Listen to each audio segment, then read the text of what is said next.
দারাজ এন3-র যে প্রোডাক্টটি আমি পেয়েছিলাম হাতে, এর আগে আপনাদের দেখিয়েছি প্রোডাক্টগুলো কেমন কোয়ালিটি, তো সেগুলো আমি ব্যবহার করিনি। এখন আজকে আপনাদের ব্যবহার করার পর যে এক্সপিরিয়েন্সটা রয়েছে সেটা কিন্তু আমি আপনাদের মাঝে শেয়ার করব।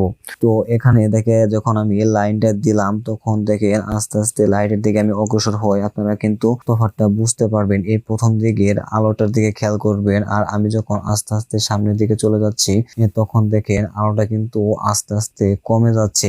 আমি যখন একদম শেষ মাথায় চলে আসলাম তখন কিন্তু একদম নিবু নিবু অবস্থা লাইটের। তো এটা হওয়ার কারণ কি? কারণ এটা কিন্তু আমরা কিন্তু এরকম চাইনি। আমাদের প্রথম দিকে যে আলোটা থাকবে, দেখেন এইদিকে যখন আস্তে আস্তে সামনের দিকে যাচ্ছি তখন কিন্তু আলোর পরিমাণটা অনেক বৃদ্ধি পাচ্ছে, দেখেন অনেক বৃদ্ধি পাচ্ছে। তো এরকম কেন হচ্ছে? কারণ এটা কিন্তু প্রথমে এখানকার যে আলোটা রয়েছে এরকম আলো কিন্তু একদম এই শেষ পর্যন্ত হওয়ার কথা ছিল, কিন্তু সেটা কিন্তু নাই।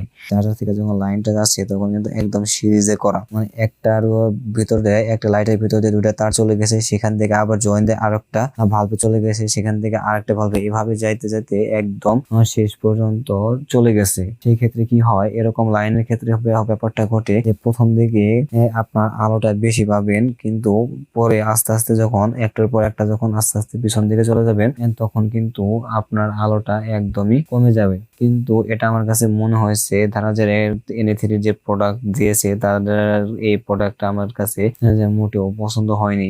এমনিতে নর্মালি পছন্দ হয়নি, তারের উপর ইনসুলেশন নেই তার জন্য।